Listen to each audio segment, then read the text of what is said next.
I hope that many of my colleagues, in returning to their home states for the August recess, may have an opportunity to attend a citizenship ceremony. I do so regularly when I go home during the July 4th break.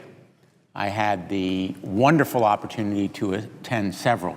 These ceremonies can occur in courthouses or in town halls involving newly made citizens. They swear the oath, and they are accompanied by families and friends. It is a uniquely joyous and proud day in their lives. Many have waited years to become United States citizens, and they do so not only willingly, but joyfully. And there are tears in many of their eyes, and there are tears in my eyes as well, because it recalls for me the day many, many years ago, decades ago, when I first attended such a ceremony, which in turn recalls for me the stories of my own relatives who came to this country from other shores. And so did many of the parents or grandparents or forebears of we who serve in this body. The meaning of citizenship of the United States, the value of those rights that come with citizenship are often forgotten or unappreciated by many of us who have been born in this country and sometimes, unfortunately, take for granted the tremendous value placed on those rights and liberties by people who come to the United States.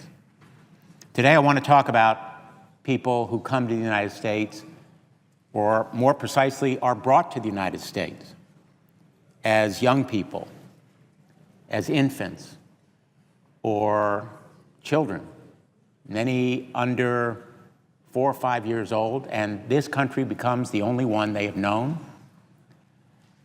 The history of this country is their history. They may not even know the language of the country from which they came. And the language of this country is the only one that they know, and may have no memories or scant recollections of the countries where they were born. These young people are here, and they have been brought here perhaps by parents who came illegally, but they are here through no fault of their own. And many of them have achieved remarkably and have contributed extraordinarily. And their promise of future achievement is staggering, extraordinarily impressive. Their contribution to the lives of their communities, to teaching or giving back to our communities, their contributions in terms of scientific or literary accomplishment. One such young person is Miller Gomes. And I'm going to tell his story today, much as Senator Durbin has told other stories on the floor of this chamber, in his steadfast and energetic advocacy of a measure called the DREAM Act. And I want to follow him in engaging this chamber in this effort. I want to thank distinguished colleagues like Senator Durbin, who have been tireless advocates for the passage of the DREAM Act. The DREAM Act, called by its full name, Development, Relief, and Education for Alien Minors, should be a top priority for this Congress. States like Connecticut have passed their versions of it, but a national and uniform effort is essential. And much as we hope, and I support, that we will have comprehensive immigration law reform, I also believe the DREAM Act is an idea whose time has more than come, and we should be adopting it as soon as possible in this chamber to provide the kind of certainty and promise that is so important to young people like Miller Gomes. Miller Gomes was brought to this country from Brazil when he was 5 years old. He came with a tourist visa in 1995. The tourist visa expired a year later in 1996, and so he has been here without proper documentation since then. He has been through the Bridgeport Public Schools, Central High School in Bridgeport, and then he went to Fairfield University. Miller Gomes is this young man at his graduation from Fairfield University. His graduation, summa cum laude. He was a member of Phi Beta Kappa, Mu Epsilon, Sigma Psi. He won the American Chemical Society Outstanding Senior Chemistry Award. And he has been accepted at the University of California, Berkeley's Physical Chemistry PhD program. All that he lacked was a student visa to pursue his studies at UC Berkeley.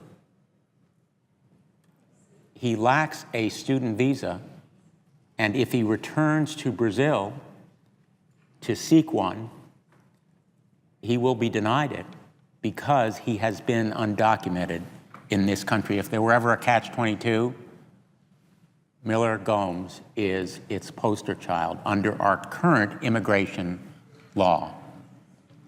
And so that student visa, under current law, will be denied him.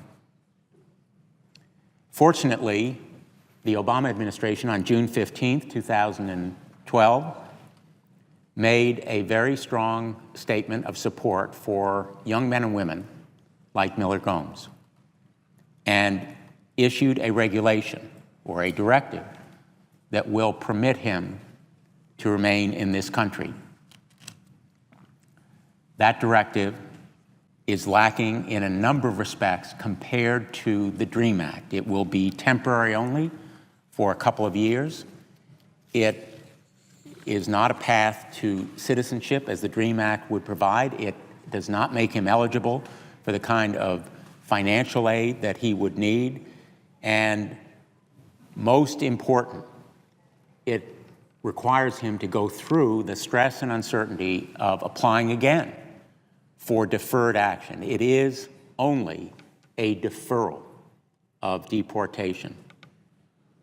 And so the DREAM Act remains a vitally important measure for literally thousands of young people, between 11,000 and 20,000 young people living in Connecticut who would benefit from the DREAM Act, and 2 million young people nationwide. Under the DREAM Act, they would comply with rigorous standards and requirements for lack of criminal record or criminal history, and they would, in effect, be provided this pathway to citizenship because of their promise and their potential for contributing to this country. In Miller Gomes' case, the potential for contributing to this country as a scientist who would make new discoveries, perhaps breakthrough discoveries that would benefit the entire country. And we laud young people like him who are motivated and smart and dedicated to this country. I am committed to comprehensive immigration reform achieved through bipartisan congressional action. That ought to be one of our immediate goals here, so that young people like Miller Gomes, brought to this country as children through no fault of their own, will have the opportunity to contribute to this nation and be part of their communities as the DREAM Act would provide, and as comprehensive immigration reform would also achieve.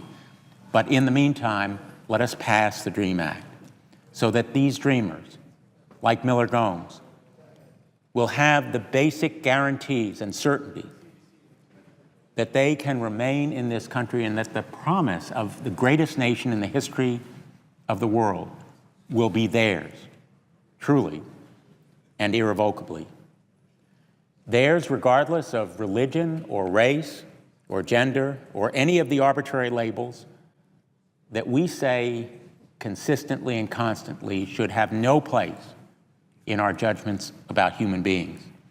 Our nation will be better because Miller Gomes will be with us.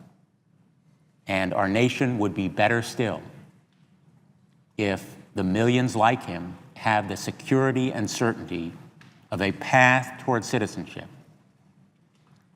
a path that will benefit them and benefit the greatest nation in the history of the world.